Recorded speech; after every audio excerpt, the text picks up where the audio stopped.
Hello everyone, आज के इस वीडियो में हम डिस्कस करेंगे आईई इरुडोव की प्रॉब्लम्स इन जनरल फिजिक्स का क्वेश्चन 1.14। तो क्वेश्चन आप देख सकते हो। अभी तक हम 13 क्वेश्चंस ऑलरेडी डिस्कस कर चुके हैं। अगर आपने अभी तक वो वीडियोस नहीं देखे हैं तो आप डिस्क्रिप्शन में दिए लिंक पे जाके सारे वीडियोस एक साथ देख सकते हैं। आपको सारे वीडियोस एक ही प्लेलिस्ट में मिल जाएंगे। तो क्वेश्चन 14 क्या कहता है?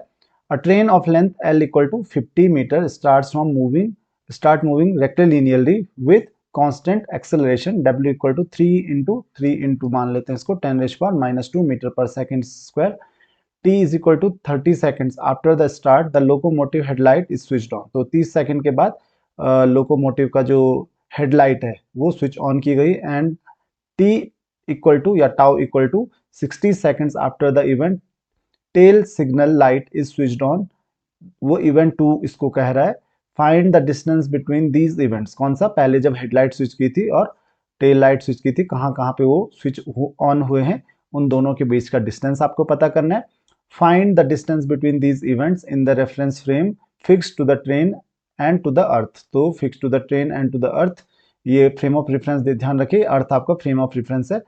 How and at what constant velocity v relative to earth must a certain reference k move on the two events to occur at the same point। तो ये कह रहा है कि एक फ्रेम ऑफ रेफरेंस, अगर आप एक फ्रेम ऑफ रेफरेंस को किसी पॉइंट पे मतलब अर्थ की रिस्पेक्ट में मूव करते हो तो किस तरीके से, किस स्पीड से मूव किया जाए कि दोनों इवेंट्स एक ही पॉइंट पे आपको लगे, इवेंट 1 भी और इवेंट 2 भी। तो चलिए, क्वेश्चन बहुत आसान सा एक क्वेश्चन है, लगने देखने में बहुत डिफिकल्ट सा लग रहा है लेकिन बहुत आसान सा एक क्वेश्चन है। तो चलिए समझने की कोशिश करते हैं क्वेश्चन को कि क्वेश्चन कहता क्या है। तो यहाँ पर आपको क्या दिया है? एक ट्रेन है जो एक स्ट्रेट लाइन में ट्रेवल करती है। तो मान लेते हैं एक ट्रेन जो है वो स्ट्रेट लाइन में, इस स्ट्रेट लाइन में कोई ट्रेन ट्रेवल कर रही है। अब इसने मान लेते हैं पॉइंट ए से चलना शुरू किया। कहाँ से चलना शुरू किया? पॉइंट ए से। अब जब ये पॉइंट ए से चलना शुरू किया तो पॉइंट ए से लेके पॉइंट बी तक, पॉइंट ए से लेके बी तक ये ट्रेन खड़ी है यहाँ पे। इसकी जो लेंथ है वो 350 मीटर है। कितनी है? 350 मीटर। इसका आप ध्यान रखोगे, कितनी लेंथ है इसकी? 350 मीटर, ये आपको दी हुई है। अब ट्रेन चलना शुरू हुई तो ट्रेन चलते चलते कहाँ तक पहुंची? ध्यान रखिए, कहाँ तक पहुंची? किसी पॉइंट तक पहुंचेगी। तो ये कह रहा है कि टाउ इज इक्वल टू, क्योंकि एक कांस्टेंट एक्सेलरेशन से चल रही है, शुरू में रेस्ट में थी और कांस्टेंट एक्सेलरेशन से चल रही है, तो आफ्टर 30 सेकंड्स जो लोकोमोटिव है उसकी हेडलाइट ऑन होती है। अब मान लेते हैं कि भाई 30 सेकंड्स के बाद लोकोमोटिव की हेडलाइट जो है, ये हम इसको फिर से ड्रॉ कर लेते हैं क्लियरली। तो मान लेते हैं ट्रेन की लेंथ है, ये ए है और ये बी है। ये ट्रेन की लेंथ हो गई। ए और बी के बीच में का जो डिस्टेंस है वो 350 मीटर है। कितना है? 350 मीटर। अब ये कह रहा है कि कुछ टाइम के बाद इसकी हेडलाइट ऑन हुई, यानी कि जो पॉइंट ट्रेन जो थी, ट्रेन का जो हेडलाइट है, हेड कहाँ तक पहुंच गया? ट्रेन का फ्रंट पोर्शन यहाँ तक, किसी पॉइंट तक पहुंच गया आफ्टर 30 सेकंड्स। ये सी पॉइंट तक पहुंच गया आफ्टर 30 सेकंड्स। तो एट 30 सेकंड ये हेड है, हेड वाला पार्ट है जो ट्रेन का, वो 30 सेकंड तक, 30 सेकंड के बाद यहां से लेके यहां तक पहुंच गया। तो ये क्या कह रहा है कि after that event the tail signal light, तो इसके लिए ये डिस्टेंस पता करते हैं बी और सी के बीच का डिस्टेंस। तो इसको मान लेते हैं कि ये डिस्टेंस कितना है? एक्स है। कितना है? एक्स। तो एक्स डिस्टेंस हम कैलकुलेट कैसे करेंगे? या x1 मान लेते हैं इसको। तो x1 इक्वल टू क्या हो जाएगा यहाँ से? x1 इज इक्वल टू, आपको पता है डिस्प्लेसमेंट इक्वल टू क्या होता है?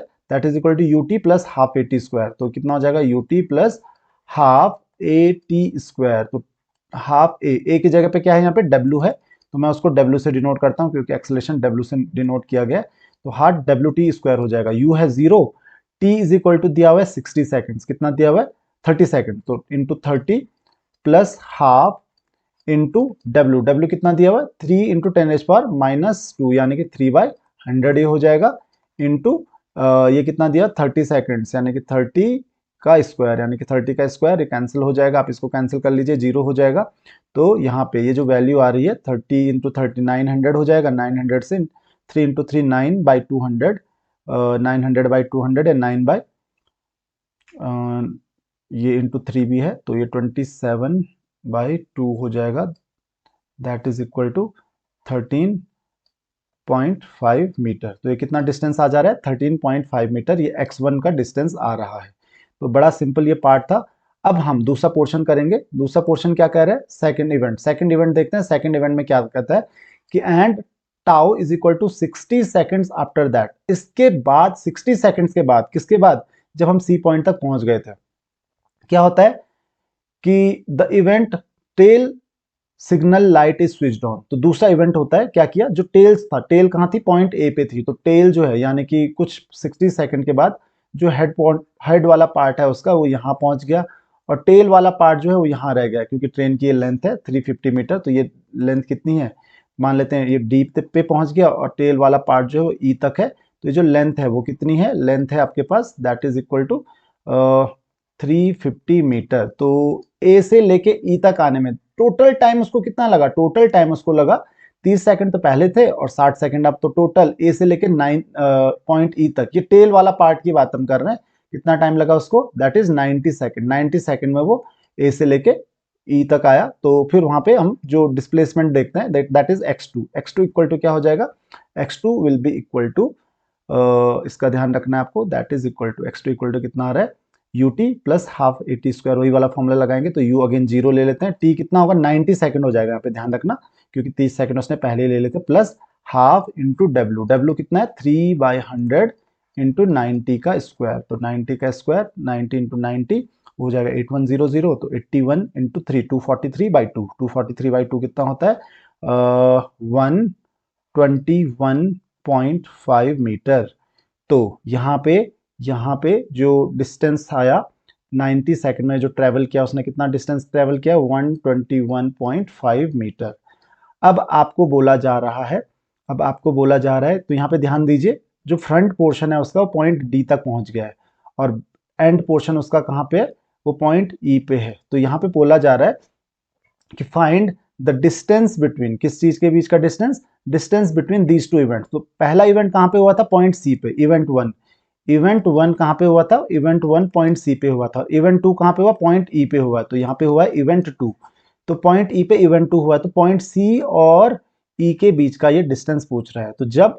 तो पॉइंट सी और ई के बीच का डिस्टेंस हम कैसे कैलकुलेट करेंगे, तो उसको कैलकुलेट करने के लिए हमको क्या करना पड़ेगा, तो देखिए यहाँ पे एक चीज समझिए कि जब तक पॉइंट ई तक हम पहुंचते हैं, तो पॉइंट सी जब फ्रंट पार्ट रहा होगा इसका, तो ये ई से लेके कहां तक पहुंच गए, डी तक पहुंच गया।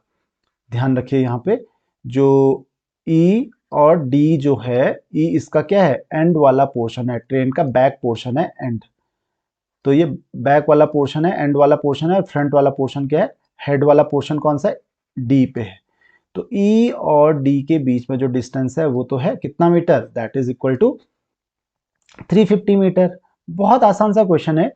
और यहां से देखिए ये ए से ई तक पहुंचा, दैट इज 121.5 मीटर, और अगर बैक वाला पोर्शन ए से ई तक पहुंचेगा तो फ्रंट वाला बी से डी तक पहुंचेगा, तो यानी कि बी और डी के बीच का भी डिस्टेंस कितना है, बी और डी के बीच का भी डिस्टेंस कितना हो जाएगा, दैट इज 121। बी और डी के बीच का डिस्टेंस भी क्या हो जाएगा 121.5 मीटर, बी और डी के बीच का भी डिस्टेंस कितना हो जाएगा 121.5 मीटर।